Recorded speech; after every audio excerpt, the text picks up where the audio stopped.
Welcome to the Gut 360 podcast. I'm your host, Ellie Brecher, a registered associate nutritionist on a mission to empower you to transform the health of your mind, body, and gut. This podcast is the place where we share nutrition tips, mindset tools, and actionable steps to help you thrive on your journey to a healthier gut and a happier you. If you're ready to get into the driver's seat of your own health and unlock your full potential, you're in the right place, and I am so glad you're here. Hello and welcome back to another episode of the Gut 360 podcast. I hope you're all having an amazing start to 2024. I'm back with your weekly dose of Monday morning inspiration and education to help you take back control of your gut health. We have such a fascinating topic for today's episode. We're talking all about how to banish bloating for good, and I know this one will be valuable for so many of you. We know that bloating affects 1 in 5 of us. Many people aren't even really aware of it, but when they think about it, they do notice that feeling of their jeans being a bit tighter by the end of the day. So you know the drill, put your trainers on, put your AirPods in, and head out for a little walk so you can get your steps in while you listen to today's episode. That's always my favorite way to listen to a podcast. If you're currently driving or cooking at home or wherever you are, just enjoy, and I hope you find this episode really useful and learn something new today. Before we get started, I want to ask you, are you someone who struggles with bloating no matter how many things you've tried? Are you that person who subtly unzips your jeans at the dinner table as your stomach expands, or maybe even before you've started eating, just in preparation and anticipation of the inevitable bloating that could strike at any moment?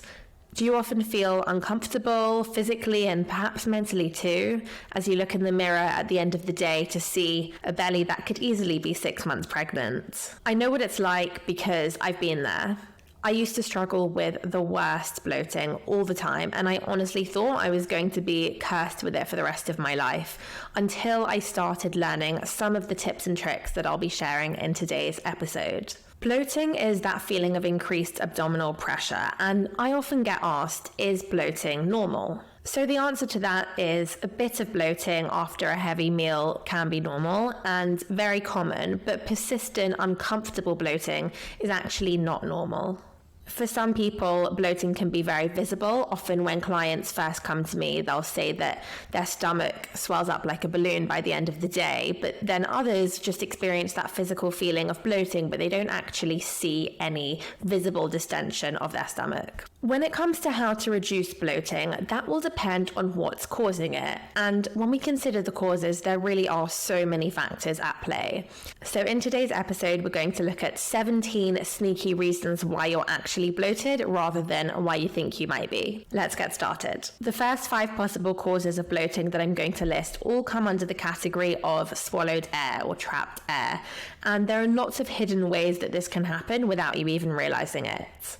The first one is fizzy drinks. So any carbonated drinks, even sparkling water, the air bubbles can get trapped in your gut and make you feel bloated. Then we've got other simple things like sipping through a straw, chewing gum or sucking on hard sweets.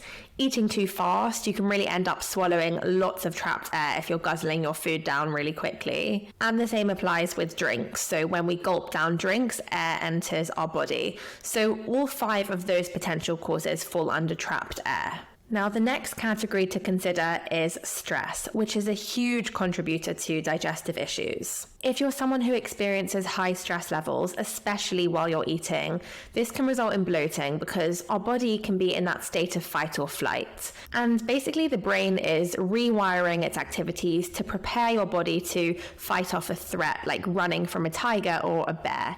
So it diverts blood flow away from the gut and towards the muscles instead. And often it will stop sending signals to produce digestive enzymes, stomach acid, bile, and other digestive juices required to break down food. And that brings us on to the 8th possible cause of bloating, which is eating on the go. Essentially, the same thing is happening here, but this time it's perceived stress rather than actual stress. So if we're not being present, we're rushing our meals, eating a sandwich while walking back to the office at lunchtime, which, as well as sending you into fight or flight again, will also cause you to swallow more air. So that one really is a double whammy. I always encourage my clients to slow down and eat mindfully. So take a few deep breaths before each meal, sit at the table, and avoid distractions at meal times, like eating in front of your laptop. This technique of mindful eating is a really simple trick that can actually go a long way to stimulating the digestive process and in turn reducing bloating. Then there's the mechanical side of not breaking down food properly, which is the 8th possible cause of bloating. So eating very large quantities of food, having a big heavy dinner, regardless of what the food is, or just not chewing well. I really would say challenge yourself to take smaller bites at a time and chew your food until it's almost a liquid. You want to be aiming for the consistency of applesauce before you swallow. I'd say aim for half the bite and double the chew, so much smaller bits of food in your mouth and chewing for much longer than you currently are. And then we also need to consider constipation as the 9th possible cause of bloating. Now, constipation can lead to holding on to gas or excess air in the intestines, abdominal distension, and discomfort. And in my experience as a nutritionist, constipation is actually the number 1 cause of gas and bloating, definitely the most common among my clients. So if you are someone who tends to suffer from constipation, there's a very high likelihood that you'll also experience bloating. If you can remedy that constipation and get your bowels more regular, bloating typically goes away. So at this point, it's worth mentioning, I really would encourage you to reach out to a nutritionist, one who specializes in gut health, who can help you become more regular, have a healthier digestive system, and in turn reduce your bloating. And this is where I often get asked about fiber, which is the 10th possible cause of bloating. Now, fiber is an interesting one, and anyone who knows me or follows me on Instagram will know that I am a huge advocate of fiber. It's amazing for our health, and people who experience mild constipation will often benefit from gradually incorporating a bit more fiber into their diets. The issue is people who experience more severe forms of constipation often find that fiber actually makes their symptoms worse. So it's not that fiber is bad in and of itself, but as a nutritionist, what I would do is focus on getting your bowels moving first in a healthy way before increasing your fiber intake. And on that topic, when starting to incorporate more healthy high fiber foods like broccoli, kale, beans, or lentils, it's important to understand that your body may take some time to adapt to this adjustment in your fiber intake. So if you do notice that these types of food make you more bloated, the key is to start really slow and gradually build up your tolerance. Ideally, don't exclude them. Diversity is amazing for a healthy gut microbiome, which we'll talk more about soon. And those gut bugs thrive off the variety of plant-based foods that we feed them. The next category to think about is our food choices. Certain foods are more likely to lead to bloating, and before we delve into how our food choices can affect our bloating, I just wanted to let you know that if you do struggle with bloating and gut health in general, you might want to take a look at the free download on my website called 5 Steps to Transform Your Gut Health. I'll leave a link for the free ebook in the show notes below, so you can go straight there, and you'll also be able to see all my other free downloads, like my 7 days of gut healthy breakfasts and my go-to healthy shopping list that I share with my clients. Now, number 11 is food sensitivities. So for example, you may be sensitive to lactose, which is a sugar found in dairy products. If your body doesn't produce enough of the specific enzyme that breaks down lactose, the enzyme is called lactase, then you may experience bloating and other GI symptoms. Around 70% of people actually struggle to produce enough of this enzyme. That doesn't mean that they're all allergic to dairy or lactose or can't ever have any, but often it just means that there's a threshold, so a certain amount that they can tolerate. And then when they consume more than this amount that their body is capable of breaking down, that's when the GI symptoms will kick in. So you might find that lowering your intake of lactose-containing foods may help to improve your symptoms. Following on from that, the 12th possible cause of bloating is something called FODMAPs, and you might have heard of the low-FODMAP diet. FODMAP is basically an acronym for various types of carbohydrates that can resist digestion. So instead of being absorbed into your bloodstream, they reach the far end of your intestine, where most of your gut bacteria live. And your gut bacteria then use these carbs for fuel, producing gas and causing digestive symptoms in some people who are sensitive. So some people with digestive issues can benefit from reducing these in their diet, particularly those with IBS. Although having said that, it's not the cure or the magic pill that people sometimes talk about it as. Foods that are high in FODMAPs include grains like wheat, beans and legumes, and sugar alcohols, which are a type of sweetener, to name a few. Which leads us nicely onto our next common culprit behind bloating, and that's artificial sweeteners, particularly those sugar alcohols like sorbitol and xylitol. They're not absorbed into our bodies, so they're calorie-free, but they still come into contact with our gut microbes. And they can have different effects on our digestive system and trigger gut symptoms in some people. So these sweeteners and sugar alcohols are commonly found in foods with what I like to call a health halo. Foods that are marketed as being really healthy or sugar-free, like many protein powders and protein bars and other so-called healthy snacks. So please make sure you're always reading the ingredients. Forget what it says on the front of the packet, sugar-free, high protein, turn it over to the back of the pack and check what's actually in there. And if you are prone to bloating, then I would definitely recommend eliminating these for a few weeks and then see how you feel. Number 14 is a struggling gut microbiome. So we touched on this briefly earlier when we mentioned too much fiber. And the gut microbiome is the collection of trillions of bacteria and organisms that live inside our guts. And they play a really important role in digesting our foods, particularly with high fiber foods. But when the gut microbiome is impaired or out of balance, it might struggle to digest food, and this can lead to bloating. So paying attention to nourishing our gut microbiome and really focusing on eating for good gut health is going to be key here. The next one is irritable bowel syndrome, or IBS, which affects up to 1 in 5 people in the UK. Within IBS, there can be a lot of different possible triggers to consider and different factors at play here. So if you do struggle with IBS and need some guidance, I would really encourage you to reach out to a nutritionist who can offer you some personalized advice, because everyone with IBS is so different. Number 16 is small intestinal bacterial overgrowth, or SIBO as it's known.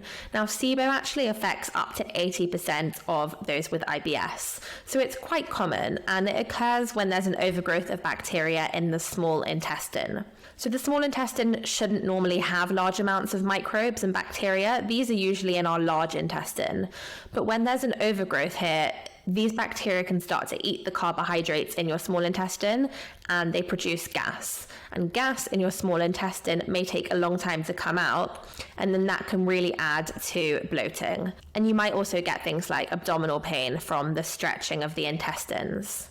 And last but not least, the 17th thing to consider when it comes to bloating is gynecological issues. So things like endometriosis. And in this same category, it's worth mentioning that it could also be linked to PMS. So if you're in the luteal phase of your cycle, meaning the second half, and your period's due in the next 1 to 2 weeks, bloating can be quite common.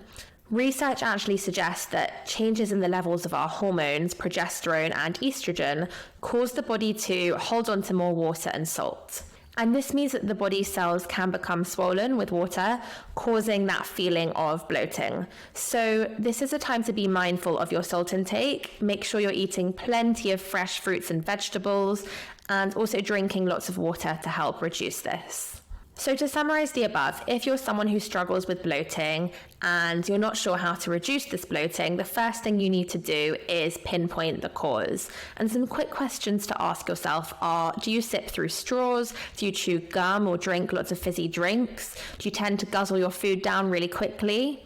Do you get constipated often? Do you eat large amounts of foods that are known to cause bloating? Are you someone who gets particularly stressed a lot of the time? Do you have a history of IBS or damage to the gut microbiome? Where in your cycle are you currently? And do you tend to only get bloated just before your period's due? And answering these questions will help to identify the root cause of what's actually triggering your symptoms, which can then enable you to create a more personalized plan to effectively tackle not just your symptoms, but the real root cause of them. So that might involve layering on a more targeted approach, whether it's supplements, medication, specific food changes, and lifestyle changes. I really want to emphasize that it's so important to zoom out and look at the whole picture.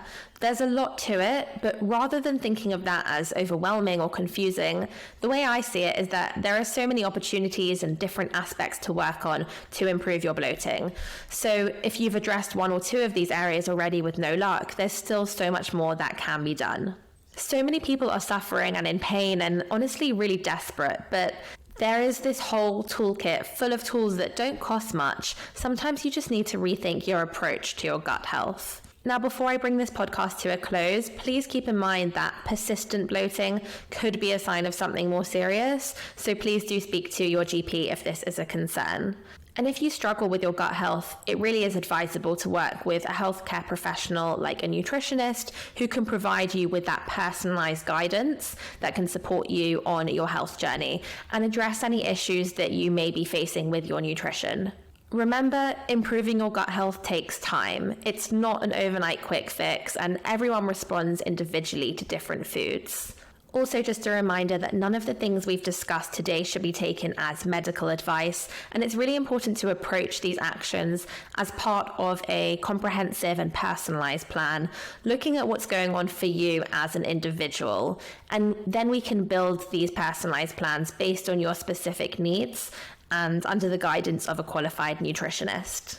Right, that was a lot of information in today's episode, so I'll leave it there, and I hope you found this episode really helpful. If you did, I would be so grateful if you could rate and leave a review wherever you're listening to this. This really helps my podcast to reach more people and helps with my mission to empower more people to transform their health and also build a special community of people who are ready to take back control of their gut health. If you have any questions about today's episode or want to chat to me about any of the topics we've talked about, I would love to hear from you. So come and connect with me on Instagram. My handle is @Brecher Nutrition. My Instagram DMs are always open, so feel free to drop me a message to let me know what you thought of today's episode. I hope you have a wonderful week ahead, and I'll be back in your ears next Monday. Thank you so much for listening to today's episode of the Gut 360 podcast. If you enjoyed this podcast or learned something new, it would mean the world to me if you could leave a 5-star review on Apple, Spotify, or wherever you're listening. And make sure you hit follow for weekly episodes every Monday morning. Do share this podcast with anyone who you think it may benefit. And for your chance to win a free online nutrition consultation with me, just take a screenshot of this episode and share it on your Instagram stories, tagging @Brecher Nutrition.